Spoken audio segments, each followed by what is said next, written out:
siang, saya Pridia Cahaan dengan NIM 22024-11002 dari kelas reguler A. Pada kesempatan kali ini, saya akan menyampaikan 5 penggunaan tanda baca yang tepat dalam bahasa Indonesia. Simak videonya terus ya. Yang pertama adalah penggunaan tanda baca titik koma. Ada beberapa fungsi dari penggunaan tanda titik koma ini. Yang pertama adalah tanda titik koma dapat digunakan sebagai pengganti kata penghubung untuk memisahkan kalimat setara dalam kalimat lebih. Dalam beberapa kasus, tanda titik koma dapat digunakan sebagai pengganti kata penghubung seperti kata dan, kata atau, dan juga kata tetapi untuk memisahkan dua kalimat setara dalam kalimat majemuk. Nah, contohnya seperti ini. Saya sedang membaca buku dan adik saya sedang menonton film, tanda titik koma, sedangkan ibu saya sedang memasak di dapur. Nah, kata penghubung dan pada kalimat tadi itu dapat diganti menjadi tanda baca titik koma. Kalimatnya akan menjadi seperti ini. Saya membaca buku, tanda titik koma, adik saya sedang menonton film, tanda titik koma, sedangkan ibu saya sedang memasak di dapur. Seperti itu kira-kira. Kemudian fungsi yang kedua adalah tanda titik koma dapat digunakan pada bagian perincian yang berupa frasa verbal. Jadi perlu kita ketahui sebelumnya bahwa frasa verbal ini merupakan gabungan dari dua atau lebih kata yang memiliki kata kerja sebagai inti atau pusatnya dalam kalimat tersebut. Intinya frasa verbal itu kata kerja, seperti itu intinya. Nah, tanda titik koma ini dapat kita gunakan untuk memisahkan bagian-bagian yang memiliki perincian lebih lanjut dalam sebuah kalimat. Misalnya, jika dalam kalimat terdapat bagian-bagian yang berupa frasa verbal atau kata kerja yang ingin dipisahkan, mereka sama-sama kata kerja dan ingin dipisahkan, kita bisa menggunakan tanda titik koma ini untuk membedakan bagian-bagian tersebut. Contohnya seperti ini.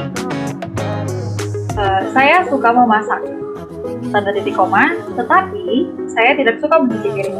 Nah, dalam kalimat ini, tanda titik koma digunakan untuk memisahkan bagian antara saya suka memasak dan saya tidak suka mencuci piring, di mana keduanya itu merupakan bagian perincian yang memiliki frasa verbal.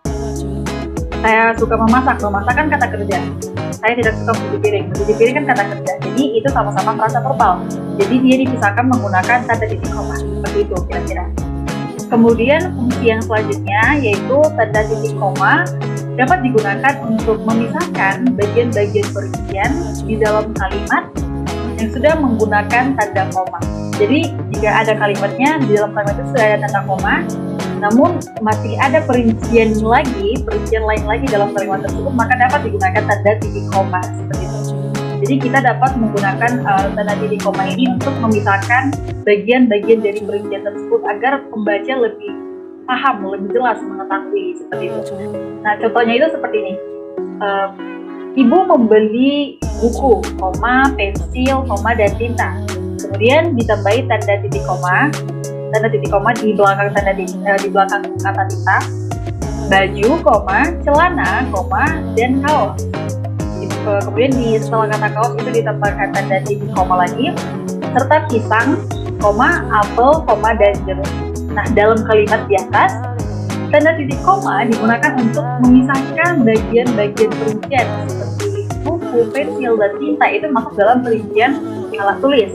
Kemudian baju, celana, kaos itu masuk dalam perincian pakaian, katakanlah pakaian. Kemudian apel, pisang, jeruk itu masuk dalam perincian buah-buahan. Jadi di dalam kalimat itu perinciannya banyak. Jadi untuk membatasi atau untuk memisahkan perincian-perincian yang lain itu digunakan tanda titik koma seperti itu. Kemudian fungsi yang selanjutnya adalah tanda titik koma dapat kita gunakan juga untuk memisahkan sumber-sumber kutipan. Misalnya ketika kita menulis sebuah kalimat dan di dalam kalimat tersebut pastinya ada sumber-sumber kutipan. Nah, untuk memisahkan sumber-sumber kutipan itu kita dapat menggunakan tanda titik koma agar orang yang membaca pun lebih tahu gitu, atau memudahkan pembaca untuk melihat kutipan-kutipan yang digunakan itu ada berapa, seperti itu. Contohnya seperti ini. Contoh kalimatnya seperti ini. perencanaan bahasa di Indonesia dianggap sebagai salah satu yang paling berhasil.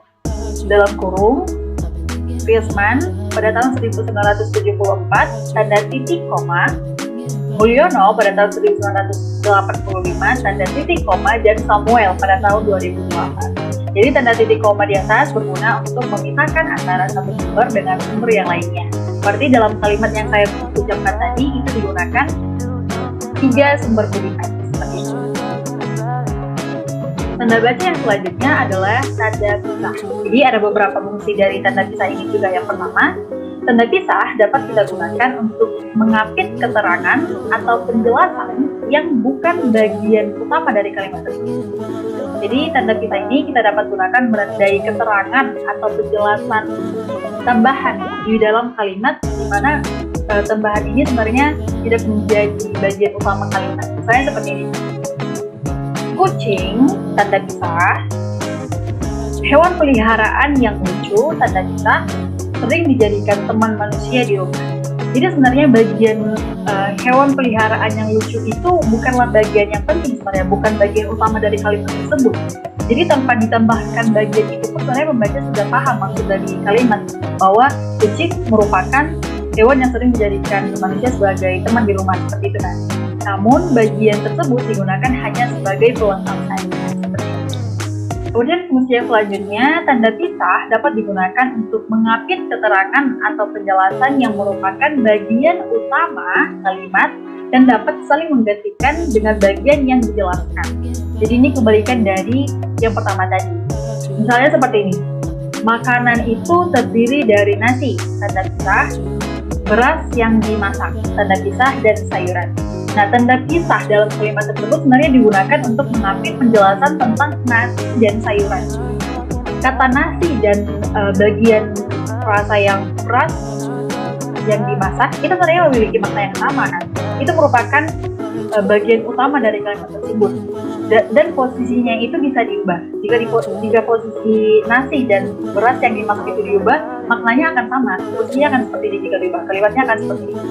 Makanan itu terdiri dari beras yang dimasak, tanda pisah nasi, tanda pisah, dan sayuran. Nah, maknanya sama kan? Jadi dalam bahasa sederhananya itu tanda pisah di sini dapat digunakan sebagai kata ganti dari kata yakni.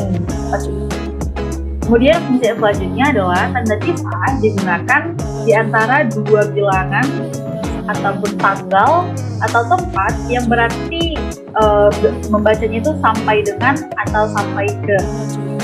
Nah, tanda pisah digunakan untuk menyatakan rentang atau jarak antara dua bilangan atau tanggal ataupun tempat. Contohnya seperti ini. Jika kita ingin menuliskan rentang umur antara 20 sampai 30 tahun, kita dapat menuliskannya sebagai 20 tanda pisah 30 tahun. Jadi orang tahu membaca tanda pisah itu artinya adalah sampai dengan 20 sampai dengan 30 tahun, seperti itu. Nah, kita juga dapat menggunakannya ketika penulisan tanggal. Contohnya seperti ini. Acara itu dimulai dari tanggal 1 sampai 7 Agustus. Nah, kita dapat menuliskannya sebagai 1 tanda pisah 7 Agustus. Orang pun tahu membaca itu adalah 1 sampai 7 Agustus. Kemudian tanda pisah juga dapat kita gunakan untuk menyatakan jarak antara dua tempat. Contohnya seperti ini. Jika kita ingin menuliskan jarak antara Jakarta dan Bandung, kita dapat menuliskannya Jakarta tanda pisah Bandung. Jadi orang membacanya itu adalah Jakarta sampai Bandung. Nah, dengan menggunakan tanda pisah, kita dapat memudahkan pembaca untuk memahami tentang rentang atau jarak tersebut, dimulai dari satu titik dan berakhir di titik yang lain. Seperti itu. Tanda baca yang selanjutnya adalah tanda tanya. Saya pikir tanda tanya ini sudah cukup umum dan semua orang pasti pernah menggunakannya seperti itu ya. Jadi ada juga beberapa fungsi dari tanda tanya ini. Yang pertama adalah tentunya tanda tanya digunakan pada akhir kalimat tanya. Jadi tanda tanya digunakan pada akhir kalimat tanya untuk menandakan bahwa kalimat tersebut adalah pertanyaan. Contohnya seperti ini. Apakah kamu sudah makan?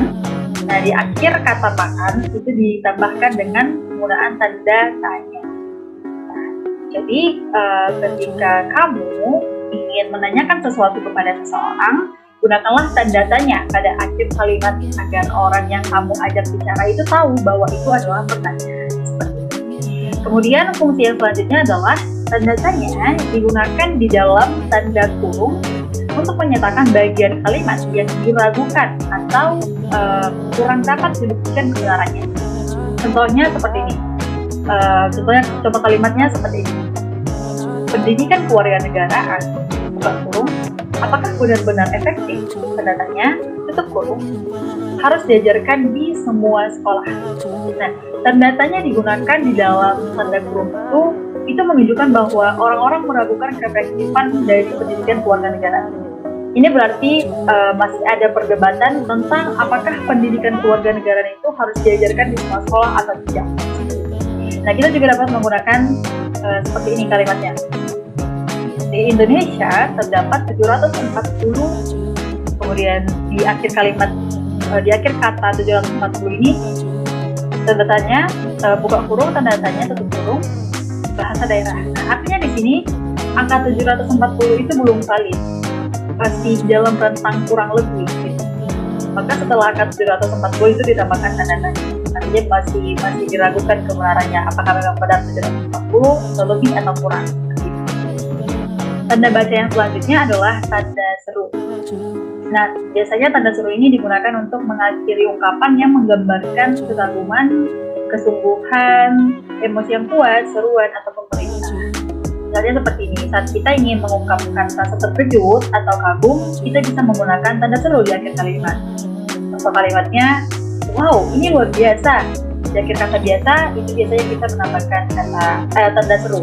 Kemudian, untuk kalimat perintah, seperti ini, jangan lakukan itu. Nah, di akhir kata itu kita harus menambahkan tanda seru untuk menunjukkan bahwa itu merupakan larangan. Jadi, penggunaan tanda seru dapat membantu untuk menyampaikan pesan dengan lebih jelas dan efektif. Kemudian, tanda baca yang terakhir adalah tanda baca apostrof. Nah, tanda apostrof ini dapat digunakan untuk menunjukkan penghilangan bagian kata atau bagian angka tahun, bagian angka tahun dalam konteks tertentu.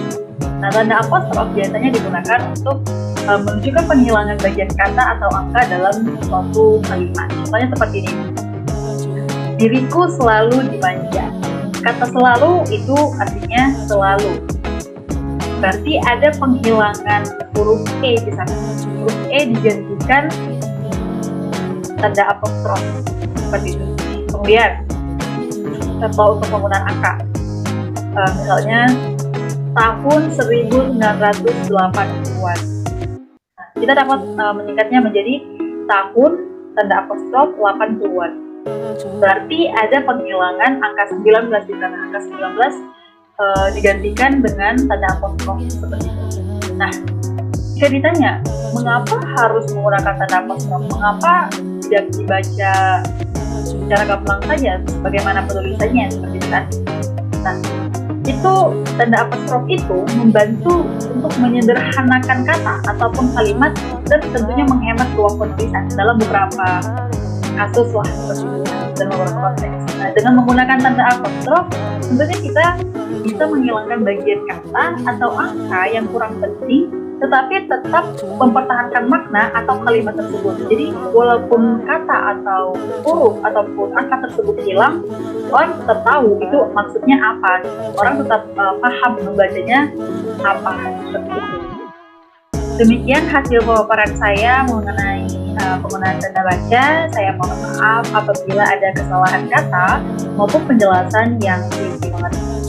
Saya harap saya dan juga teman-teman sekalian dapat belajar bersama-sama dalam menggunakan tanda baca yang benar dalam bahasa Indonesia.